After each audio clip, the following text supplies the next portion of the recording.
This isn't your seat. I don't care what it says, Kristen Walsh snapped, plucking the platinum boarding pass from Malcolm Everett's hand without so much as a glance. Her eyes, cool and confident, scanned him like a problem that didn't belong. Security can escort you back to economy or out entirely. Your choice. The words hit like a slap just outside gate C-17 at JFK. Slicing through the low murmur of pre-boarding chatter, Malcolm Everett, impeccably dressed in a navy three-piece suit, calm as the morning tide, stood still, his broad shoulders relaxed, eyes unreadable.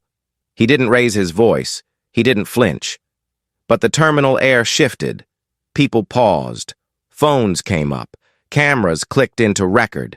And as Kristen turned her back to prioritize the next guest, she missed the faint vibration on Malcolm's wrist, his smartwatch lighting up with a signal only 2 people on Earth understood. Plan Y was live. Diane Foster, draped in designer gray and entitlement, nudged forward with a smirk, brushing past Malcolm like he was furniture. "That's 2A, she chirped. "I always fly 2A. Can we move this along?" Kristen offered her a smile like service was a gift. "Of course, Ms. Foster. We'll just take care of this gentleman." She didn't say what she meant. She didn't have to. Everyone in line saw it. The subtle dismissiveness, the practiced exclusion. And Malcolm recognized it too. He'd seen it in boardrooms when people assumed he was security. He'd heard it in country clubs when they mistook him for the driver. But what Kristen didn't know, and what would soon cost her a career, was that this wasn't just any businessman she was pushing aside. Malcolm Everett wasn't flying for comfort.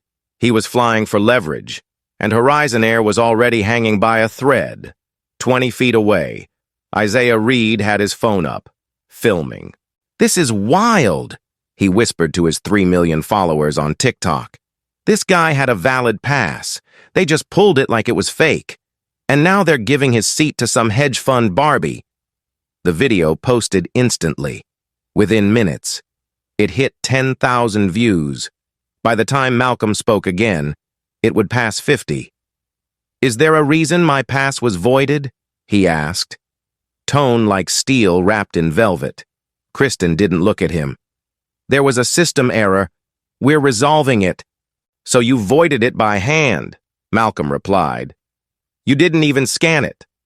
Silence followed. Not denial, just cold defiance. A few passengers behind them shifted uncomfortably. A woman whispered. "That's not right," a man further down muttered. "He's got a suit nicer than the pilot." Seated discreetly off to the side, Simone Carter, Malcolm's assistant, tapped open a secure chat. Malcolm's boarding pass just got canceled. "ETA for Ethan?" The reply came back in seconds. 4 minutes out. Carla's already in the system. Simone didn't need to explain. Carla Mendez, Zenith Global's ethics officer, was quietly logged into Horizon Air's back-end systems. Watching gate activity in real time, Malcolm gave a subtle nod, and Simone tapped a command. It looked like nothing more than her checking an email, but it triggered a silent chain. Carla began capturing Kristen's terminal data. Every click, every screen, every unjustified error. Ethan Brooks, in-house counsel with an Ivy League brain and a blue-collar fire, strode up from the security checkpoint. "Is there a problem here?" he asked, though he already knew. Malcolm gestured slightly. "Apparently, my seat no longer exists." Ethan turned to Kristen. "Under 14 CFR Part 382, denial of boarding based on race is a federal violation. He has a valid pass. I'd suggest you correct the mistake." Kristen's jaw locked. "He was causing a delay." Ethan glanced at the time. "The flight isn't even boarding yet. The only delay here is administrative." Diane rolled her eyes. "Oh, for God's sake, can't he just sit somewhere else?" Isaiah turned his camera toward her. "Say that louder, please." From the far wall, journalist Lena Huang observed the scene unfold, her fingers flying across her phone. She'd just posted, Braking. Horizon Air gate agent voids boarding pass of black executive. Hands seat to white passenger. FAA regs say otherwise. Developing story. The tweet was under a minute old and already catching fire. Malcolm exhaled slowly, then stepped aside from the counter. Not in retreat, but in quiet calculation. He took a seat by the window, folded his hands, and waited. He didn't need to raise his voice. He had patience. He had witnesses. He had data. And he had a plan. Simone's phone pinged. Carla. We have full footage. Kristen manually voided the pass. No system error. Diane flagged in the manifest override file. Jared Tate just accessed cabin seating codes. Simone leaned in. Jared's in on it. Carla's tracking logs. What's the call? Malcolm's voice was barely audible. Let it play. Then we drop it all. Kristen thought she was preventing a passenger from boarding. What she didn't know was she'd just triggered a system-wide reckoning.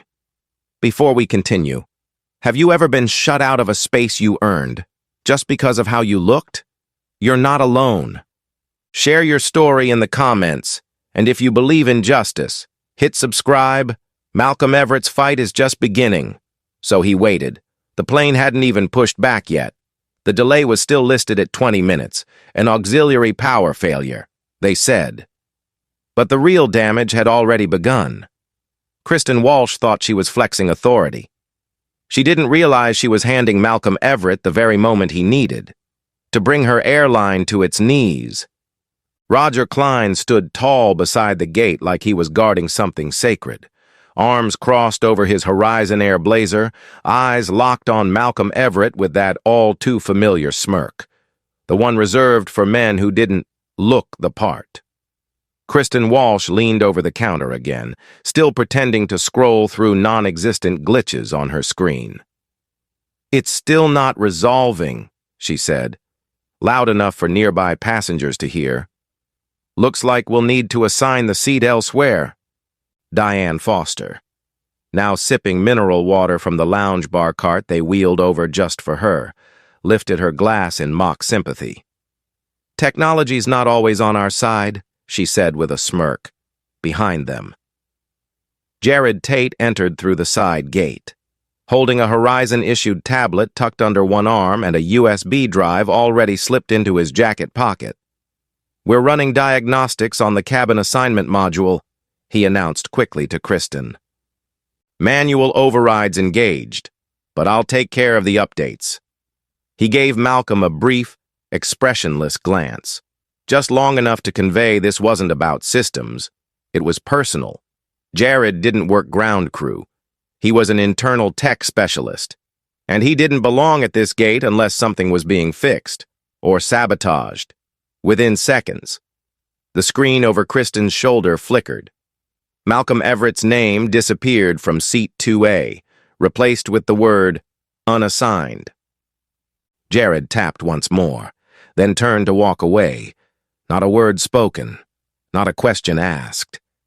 Simone Carter narrowed her eyes and muttered into her Bluetooth earpiece. We've got unauthorized overrides at the gate. Jared's bypassed the manifest. On her tablet, a mirrored display showed the exact changes in real time, thanks to Zenith Global's silent surveillance sync. Carla, confirm? Carla Mendez, on the other side of town in a quiet co-working office, replied coolly, confirmed. Jared manually cleared 2A. There's no system error. Kristen's screen was never frozen. They're staging this. Simone's pulse quickened. That's tampering under FAA compliance. Ethan needs to speak. At the boarding podium, Ethan Brooks had already stepped forward, holding up his ID. As legal counsel representing Mr. Everett, I need to formally inform you that tampering with seat assignments on a confirmed boarding pass, particularly in the presence of active recording, is a regulatory violation under Title 14, CFR Part 250. Kristen scoffed. Sir, you're escalating nothing into something. Our system is just updating. That system, Ethan countered, was updated by an unauthorized third party with a USB, and I have 3 recordings showing it. A small crowd had formed now. Passengers watched with a mix of concern and curiosity. Isaiah Reed panned his phone around, narrating to his followers. "You guys see that? Tech guy just plugged in a drive. Now the seat's gone. It's not a glitch. It's a hit job." The hashtag Horizon Air Sinks flashed on screen.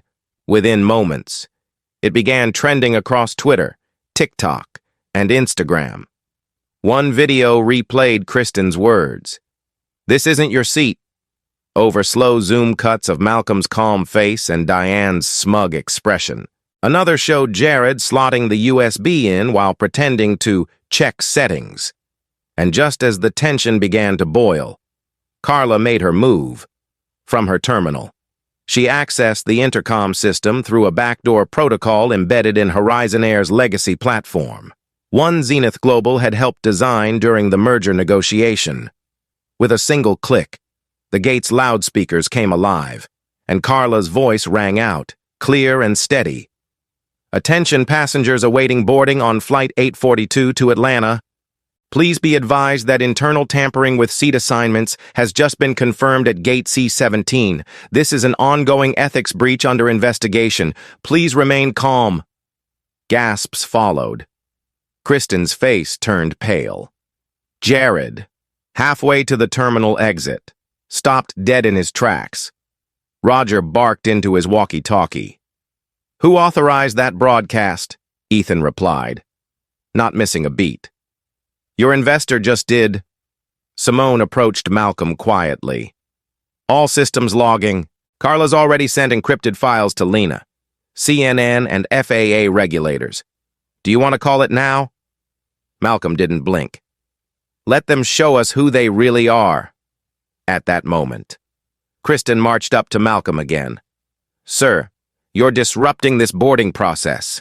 I'm asking you one final time to step away or we'll call Port Authority." Malcolm looked her in the eye. "You've already made your choice. Now watch what it costs." He turned to Isaiah, who was still streaming. "Keep rolling." Diane stood, arms folded, offended by the lack of control. "You're blowing this out of proportion," she said. "I get those seats on every flight. If he's that important, he wouldn't be here arguing." Isaiah panned the camera to her. "Say that again," he said softly. Diane hesitated. "Just move on, sir. There are more important things." Isaiah added a new caption. "She said he must not be important. Turns out he's the guy who writes her paychecks." Lena Huang posted her third update of the hour. Breaking. Horizon Air gate and tech crew caught in real-time tampering. Whistleblower confirms system override. Investor reportedly involved. Hashtag Horizon Air sinks. Hashtag passenger rights. The story hit 3 million impressions before boarding even resumed. The gate became chaos. People weren't just filming. They were speaking up. A middle-aged woman asked, "If they did that to him, what's stopping them from doing it to us?" A younger man said, "That's criminal."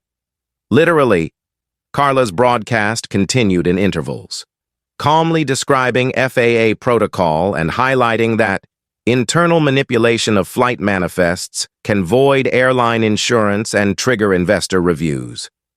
Roger tried to step in. "We've got it under control," he said, his voice taut. "Nothing illegal occurred here." Ethan pulled up a digital log and held it up. "You want to go live to the FAA compliance officer right now? Because we can—" Jared made the mistake of trying to grab his tablet back from Simone. She held it tighter. "This is now evidence. Touch it again, and I'll have you cited for obstruction." Carla's voice returned once more over the intercom, this time accompanied by a tone from the gate's alert system. "Manifest anomaly confirmed. Passenger Malcolm Everett remains active under original seat assignment. Further manipulation will be reported." Malcolm remained seated, phone in one hand, index finger tapping once more on his watch. A second signal was sent. "Phase 2 activated. Simone whispered. Zenith control is in motion. Kristen finally snapped. I don't care who you are. You don't own this airline. Malcolm turned slowly, rising to his feet. He didn't raise his voice. He simply smiled and said, Not yet. Kristen Walsh's hand moved faster than anyone expected. As Malcolm stood with effortless grace in front of gate C-17, she reached forward and snatched his phone from his palm without a word. This is airline property now, she snapped. Twisting the screen toward herself as if to erase the growing archive of evidence Malcolm had been quietly documenting. You can't record internal operations, she said, ignoring that she was in a public terminal surrounded by dozens of passengers and at least 6 actively filming phones. The moment her fingers closed around his device, an audible gasp rippled through the line. That's theft, Isaiah said aloud, voice incredulous. You just stole his phone, Kristen glared back. Security protocol. She shoved it under the counter. Malcolm didn't flinch. You're writing your own resignation, he said softly, his voice calm but loaded with something ancient, a warning, not a threat, to his left. Diane Foster laughed again. Finally, maybe now we can board without all this noise. But the terminal had turned. What began as side-eyes and whispers had evolved into full outrage. Travelers were now narrating their own versions on live streams, some shouting facts, others simply yelling. Let the man board, from his seat. Jared Tate glanced up from the tablet he was still logged into and, with calculated pettiness, tapped one final command. Seat 2A, Malcolm Everett's rightful seat, was locked out, the tray table digitally sealed, the touchscreen disabled, in-flight service options disabled, a petty insult disguised as protocol, as if Malcolm, a billionaire, would care about recline options. But it wasn't about comfort. It was about power.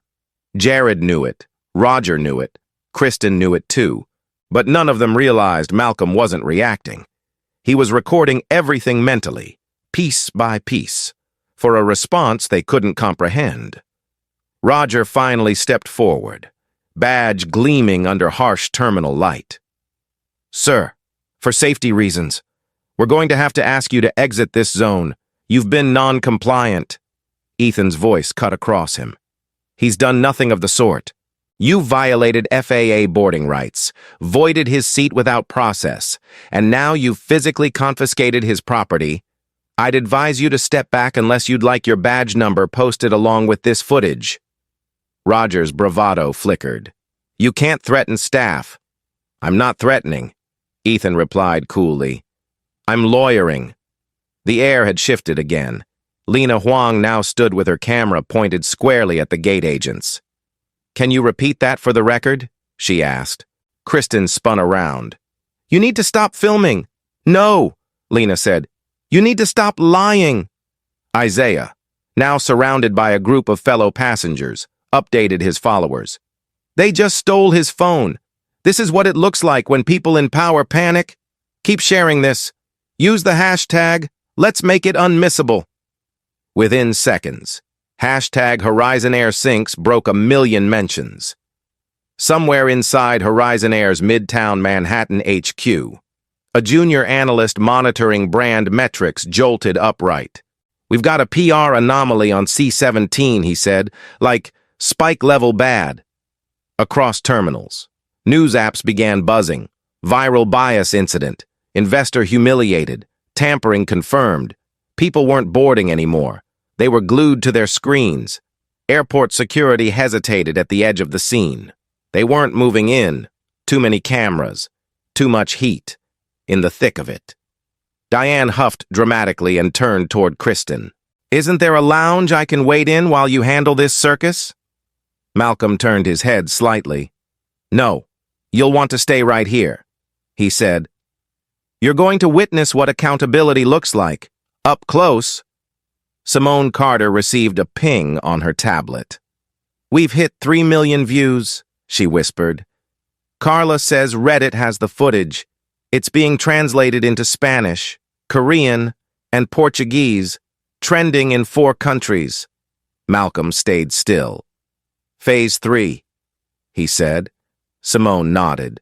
Carla's second command went live, the broadcast logs, edited and annotated, sent to 5 national newsrooms.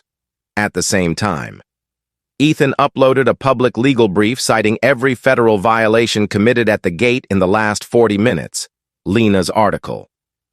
Investor sabotaged at JFK, how bias still boards first. Hit 100,000 shares in under 30 minutes. Back at the terminal, a Horizon Air staffer approached, eyes wide. Mr. Everett, would you be willing to board now if we reseat you? It was too late. I'm not boarding, Malcolm said. I'm documenting. His voice was calm, deadly. Every delay, every override, every insult. And I'm doing it in real time so your board of directors can watch it all. Along with the world. Kristen, now visibly sweating, reached for her radio. Dispatch. Gate request. Malcolm raised a single finger. I wouldn't. She froze. He turned slightly to Simone. Let Diane know what's happening next. Simone stepped forward. Horizon Air's quarterly investment report goes live in 36 hours. Malcolm holds 12% via Zenith Global's equity sleeve. He's already issued a motion to retract that investment, if it clears. Your valuation drops 34%. In under 2 days, Diane's jaw slackened. You're bluffing, Simone smiled. Check Bloomberg. Passengers gasped. One woman murmured. Wait, he owns the airline? Isaiah spoke louder. No, but he's about to unown them. At that moment, the terminal erupted. Passengers weren't just whispering, they were cheering. Applause broke out from one end of the gate to the other. Travelers who had watched in silent disbelief were now vocal. A businessman yelled, Sue them! A flight attendant from another airline whispered, Get 'em, sir! And then it happened. Hashtag Horizon Air sinks past 30 million impressions. The airline's booking system crashed from the load. Call centers lit up with cancellation requests. Shareholder chat rooms exploded with sell alerts. Kristen stumbled back from the podium like the floor had shifted. What's happening? She asked aloud. Jared turned pale, fumbling with his tablet. This wasn't supposed to. But Malcolm wasn't listening anymore. He walked back to the terminal seats, took out a second phone from his inside blazer pocket, and began drafting the closing sentence of his open letter to Horizon Air's CEO. You didn't just lose a passenger, you lost your future. And that was only the beginning. The first-class cabin of Horizon Air Flight 842, still grounded at JFK, had turned into a theater of discomfort and confusion. Tray tables clicked as passengers shifted nervously, eyes darting between flight attendants who no longer gave instructions, but shared glances, furtive, anxious, uncertain. The monitors above blinked inconsistently, stuck between boarding updates and frozen security protocols, outside the cabin door. Malcolm Everett remained poised, his presence now amplified by silence. No crew member dared to make eye contact. He didn't raise his voice, didn't push forward, didn't demand anything. But his very refusal to retreat had seized control of the aircraft's atmosphere. The hashtag Horizon Air sinks had crossed 40 million mentions. Lena Huang's investigative tweet, now pinned to the top of national feeds, read, Exclusive. Documents confirm internal overrides. Horizon Air may have violated multiple federal statutes. Flight 842 could be the scene of the industry's next reckoning. In the aisle of row 2, Diane Foster, who had previously sneered, now sat with arms crossed and jaw tight. This is absurd, she muttered, loud enough for nearby passengers to hear. All this over a seat? A young man across from her, still holding his phone, replied without looking up. No, ma'am. It's about what they think comes with the seat. Another added, And who they think doesn't belong in it? That line stuck in the air like smoke. Inside the cockpit, the captain, an older man with 20 years of clean service and no taste for public scandal, pulled his headset down. "We're still under ground delay due to the APU," he told the control tower, but his voice wavered. Everyone on board knew the issue wasn't mechanical anymore. It was moral. Roger Klein stepped into the front galley and barked. "We need to move forward. Assign the open seats. Let's get in the air before this escalates." But it had already escalated. One of the younger flight attendants quietly left her jump seat, approached Malcolm at the door, and said under her breath, "I'm sorry, sir. I saw the footage. I saw what they did. If there's anything I can do." Malcolm held up one hand gently, stopping her. "You've already done it." "You stood up?" Behind her, Kristen Walsh leaned out from the gate desk, still flushed, still trying to maintain control. "Are we boarding or not?" she demanded, her voice cracking. But no one followed her lead. Power had shifted, and everyone could feel it. Simone Carter approached Malcolm from the terminal, phone in one hand, her expression composed. "We've confirmed the numbers. 40.6 million total views across all platforms. Bookings for Horizon are down 9% in the last 3 hours. Carla just pushed the regulatory complaint packet to DOT, FAA, and the House Transportation Committee. Ethan's got confirmation from our legal team. The class action structure is ready." Malcolm nodded. "Passengers?" Simone glanced at her second phone. "Over a dozen filed complaints. 5 have already canceled return tickets. And..." She paused. 2 pilot unions have now reposted Isaiah's video. No official statement yet. But the signals are clear. From the back of the jet bridge, Lena Huang approached with her camera still running. "Mr. Everett," she said, "may I ask, are you planning to pursue this with federal action?" Malcolm looked at her evenly. "This isn't just a lawsuit. It's a case study in what happens when power meets arrogance." He turned back toward the cabin, where Kristen now stood behind Roger, trying to avoid eye contact with the filming passengers. "Let's make this official." He took 2 steps forward. The crowd quieted. Simone followed, holding a tablet already synced to Carla's remote dashboard. Malcolm looked around the front of the plane, into the faces of first-class passengers who now held phones like shields, watching what they knew was no longer just a boarding incident. It was a moment of exposure. "To the passengers of Flight 842, he said, not shouting, not performing, but simply declaring. "My name is Malcolm Everett. I am the CEO of Zenith Global. Until today. I was also Horizon Air's second-largest private investor." Kristen visibly recoiled. Diane looked like she'd been slapped. Roger's mouth fell slightly open. Malcolm continued. "In the last 30 minutes, your airline has manually voided my seat assignment, confiscated my property, digitally erased my presence, and attempted to humiliate me in front of you." He paused. "What they didn't know is that I don't raise my voice. I raise the consequences." Simone tapped the tablet. "As of now, Horizon Air's projected valuation will lose 1/3 of its value by sunrise. Our partners are divesting. Our media teams are on standby. And our legal strategy is already in motion." The plane was utterly silent. Kristen leaned forward, whispering to Roger, "Can he actually do this?" But Roger had already stepped back. He wasn't protecting her anymore. A young mother in seat 3C whispered. "He's doing it," another man murmured. "He just bankrupted the flight without lifting a finger." Malcolm raised his chin, surveying the space that tried to deny him, then turned to Simone. "Schedule the meeting with the board." Simone nodded. "Already on the calendar." At that moment, the cabin lights dimmed. The APU had been reset. The mechanical issue was technically resolved. But now, the real problem had just begun. Roger Klein stepped forward one last time, voice sharp, forced calm barely concealing desperation. "Mr. Everett, this disruption has gone far enough.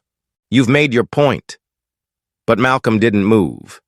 He stood at the front of the first-class cabin, not as a passenger seeking boarding, but as a man who now controlled the altitude of the airline's future. Kristen Walsh, trying to recover her grip on the narrative, crossed her arms and laughed hollowly. "What are you going to do? Fire us?" she mocked. "You don't even work for this company." Her voice carried just far enough to reach the back of the plane, where a growing number of passengers were now filming openly, their cameras catching every frame. Malcolm looked at her, his expression unreadable, then turned to Simone. "Let's do it now."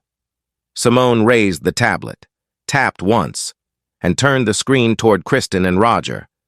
On it was a sealed corporate document, marked confidential and bearing the Horizon Air insignia, with the header, Investor Termination Protocol, Code 7. Thorough, board-authorized personnel removal. Below it, Malcolm's name appeared in bold, followed by the title, Executive Partner, Lead Investor, Strategic Compliance Oversight. Kristen's jaw dropped. "What is this?" she whispered.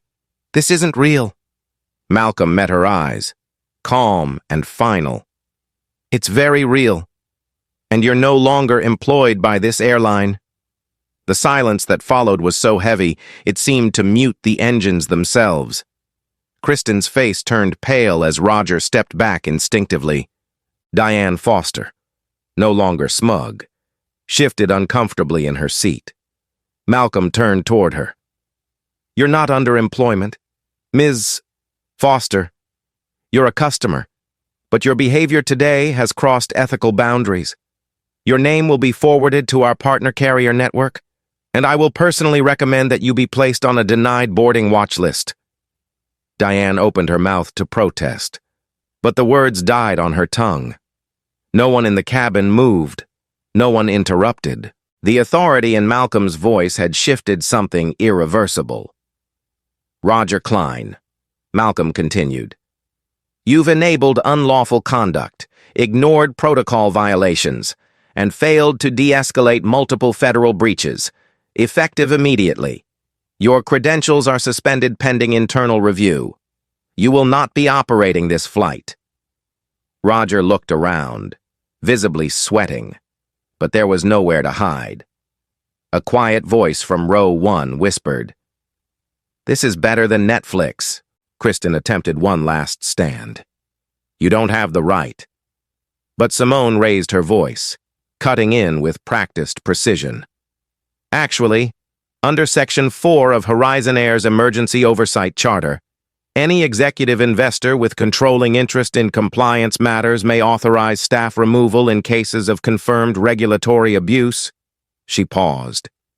"And everything that's happened in the last 43 minutes is now archived in a full compliance dossier. Video, logs, passenger witness statements, FAA alerts. You're done." Carla's voice then echoed from the gate intercom one last time. "This is a final notice. Horizon Air personnel. Kristen Walsh and Jared Tate have been formally removed from operational roles per Investor Oversight Code 7.3a. Please exit the cabin immediately." Jared, who had been slumped in a jump seat with his tablet now dark and useless, stood like a man waking from a bad dream. He moved past the seats, not looking at anyone. As Isaiah captured the entire walk of shame on live stream, Kristen hesitated, furious, humiliated. But when Malcolm gave her one final look, she broke. "You'll regret this," she muttered. "You'll all regret this." Malcolm said nothing, but the camera phones did. They recorded her last words with crystal clarity as she stormed down the aisle and out of view. Passengers sat stunned. Some clapped, unsure if it was allowed. Others simply stared in disbelief. Malcolm stepped back, folded his hands in front of him, and nodded toward Simone. "Let's move to the next step." Simone turned the tablet, swiped to a new window, and displayed a series of financial dashboards, Horizon Air's valuation graphs, media traffic, and live sell-off alerts. We're in full divestment mode. 42% of shared assets from Zenith Global are being pulled. 3 major route partnerships are being terminated. Ethan, standing near the galley, added, and the FAA has confirmed your recorded material is admissible. Regulatory hearings will be scheduled within 72 hours. Passengers around them whispered, then spoke louder. Is the airline going bankrupt? One asked. Did he really just fire the crew? Another asked Isaiah, who was still live streaming. He didn't fire the crew, Isaiah replied. He fired the rot.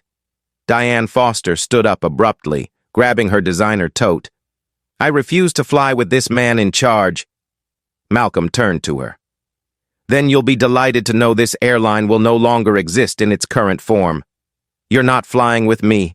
You're flying out of relevance. She stormed toward the rear.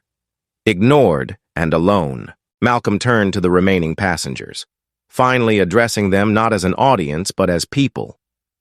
To everyone who witnessed this, thank you. You stood up when it counted. Some of you filmed, some of you spoke, some of you simply watched and judged for yourselves. That's all I needed. And with that, he sat down in seat 2A, now unlocked, the screen functional again, the tray table released. Simone took the seat beside him. Tablet still open. Across the aisle, the new flight crew arrived. Calm, quiet, professional.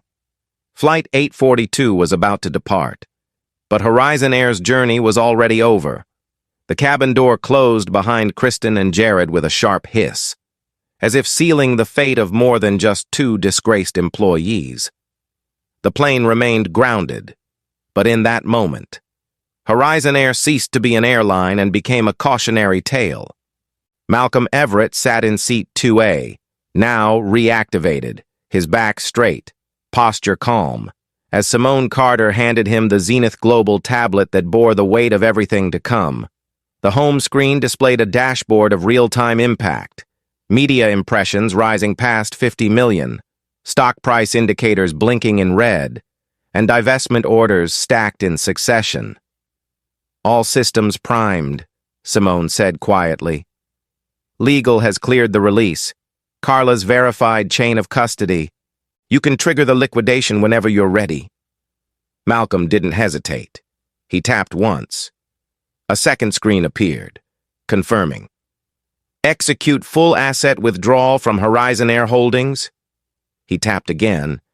Confirmed. A progress bar filled across the screen. What had taken months to structure was undone in under 10 seconds. Behind the scenes, brokerage accounts lit up with auto-sell protocols, triggering a cascading market response that Horizon Air would never recover from. Ethan Brooks, now seated in 1C, looked up from his own laptop and nodded. We just dropped their valuation below FAA sustainability guidelines. They'll breach loan covenants by morning. From the galley, a stunned junior flight attendant whispered to her colleague. He didn't just cancel his seat. He canceled the company. Outside the aircraft, Lena Huang's latest headline hit the wire. Billionaire pulls plug on Horizon Air in real time. A lesson in power, race, and reform. It was picked up instantly by Reuters, MSNBC, and NPR. Even business outlets like Forbes and Bloomberg blasted breaking alerts. Horizon Air plunges 37% after CEO fallout. But Malcolm wasn't looking at headlines. His attention turned to the final tab on his screen, a quiet launch page for FlightSafe, a global AI-powered ethics platform designed to monitor, log, and report discrimination in real time across airports, airlines, customer service channels, and private contractors. He'd spent the last 2 years building it under the radar after similar incidents around the country. Now, he no longer needed to prove the need. The world had just watched it play out. Simone leaned closer. Launch protocol is live. Do we go public? Malcolm gave a single nod. Yes, make it open source. With another tap. FlightSafe launched to a growing community of pilots, passengers, whistleblowers, and transportation watchdogs. A simple message flashed across the platform's opening screen. Power shouldn't require a camera to exist. Justice shouldn't need to go viral to be real. Inside the aircraft, a surprising calm settled. The new crew had taken over without fanfare. The pilots rebooted the system. One of them, an older black man with silver at his temples, passed Malcolm's seat and paused for a second. He didn't speak, just nodded, firm, respectful, grateful. Malcolm nodded back. No words were needed. Isaiah, still holding his phone but now visibly moved, turned the camera toward himself. They thought they could humiliate him, he said softly. But he's giving us something way bigger. He's not just punishing an airline. He's building a safeguard for all of us. In that moment, thousands of viewers flooded the comment section with stories, pledges, outrage, and hope. The feed exploded with a new tag, #FlightSafeNow. Further down the aisle, passengers leaned in toward each other, some wiping away tears, others exchanging silent looks of recognition. They had come to the airport expecting a routine flight. Instead, they had witnessed the fall of an empire built on arrogance and the rise of something built on accountability. One woman, a schoolteacher from Detroit, whispered to her seatmate, "I think this just changed how I see everything."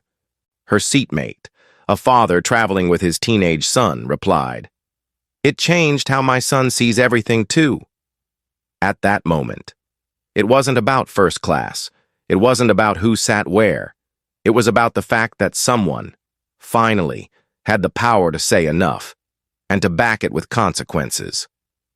Malcolm looked out the window briefly, the late afternoon light casting a soft glow over the tarmac. Behind him, the wreckage of Horizon Air's reputation burned quietly across the internet, fanned by voices tired of being silenced. But he wasn't looking for applause. He wasn't looking for revenge. He was building something forward. "You know this won't be the last time," Simone said gently. "No," Malcolm replied. "But it'll be the last time they do it without a fight."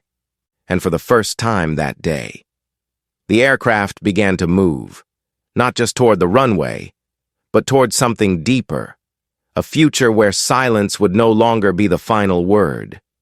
By the time Horizon Air Flight 842 finally lifted off the tarmac at JFK, the airline it represented was already falling from the sky, just not in the way the passengers expected. 35 minutes after takeoff, while cabin lights dimmed and beverage carts rolled softly down the aisle, Horizon Air's boardroom in Atlanta erupted into chaos. News of the divestment had spread like wildfire. Major routes were frozen mid-sail. Partnerships pulled, creditors called early. Kristen Walsh, now stripped of title and access, was served with a formal notice of litigation. Her actions, supported by archived footage and digital evidence from Carla's logs, became the centerpiece of a federal investigation into discriminatory airline practices. Diane Foster's name, flagged in Zenith Global's formal misconduct report, was quietly placed on multiple airline watch lists. She would never know the comfort of a quiet upgrade again. Jared Tate, whose tampering was captured in HD and backed by network data trails, faced immediate termination and civil liability for unauthorized interference with safety protocols. And Roger Klein, whose silence enabled every violation, found himself not just unemployed, but permanently blacklisted from aviation management by the following week. But for Malcolm Everett, the end was never the goal. It was what came after that mattered most. 3 days later, the FAA confirmed Horizon Air was under full investigation. Its stock trading halted, its brand facing collapse. The Department of Transportation launched a sweeping review of passenger discrimination complaints, starting with gate operations at JFK. Meanwhile, FlightSafe surged past 1 million users. Pilots signed on. Gate agents shared stories. Passengers submitted anonymous tips. The tool Malcolm built quietly in the background became a movement in plain sight. Simone Carter coordinated launch partnerships with 3 advocacy groups, and Ethan Brooks began consulting with Congress on legislative proposals to formally integrate ethics monitoring AI into airline compliance systems. But for Malcolm, the real legacy wasn't code or lawsuits.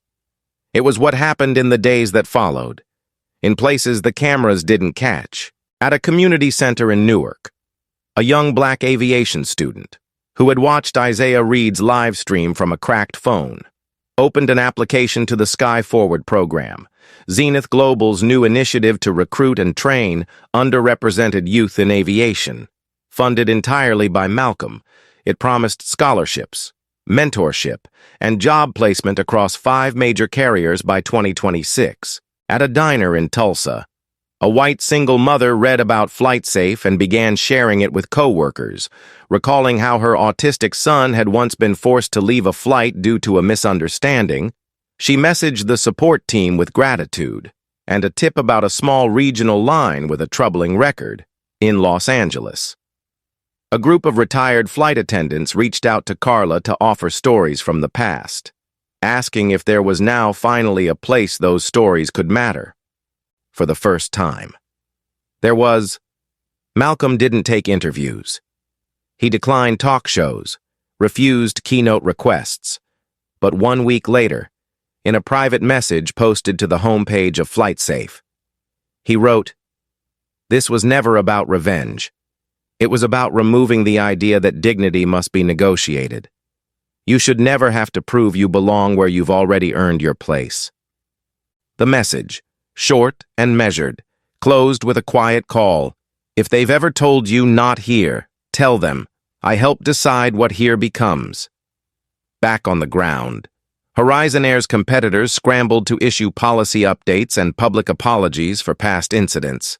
Hoping to avoid being next, their legal teams reached out to Zenith Global, asking for best practices, hoping for guidance instead of exposure. Malcolm agreed. But only under one condition: they'd have to sign on to the industry's first ethics and equity consortium, with real-time reporting, whistleblower protections, and zero-tolerance enforcement for bias in passenger treatment. By month's end, 5 airlines had joined, and as for Isaiah Reed, the young man who never stopped filming, his following tripled overnight. But instead of cashing in with sponsored posts, he used his platform to launch a docuseries called Still Boarding, chronicling the untold stories of travelers silenced or mistreated.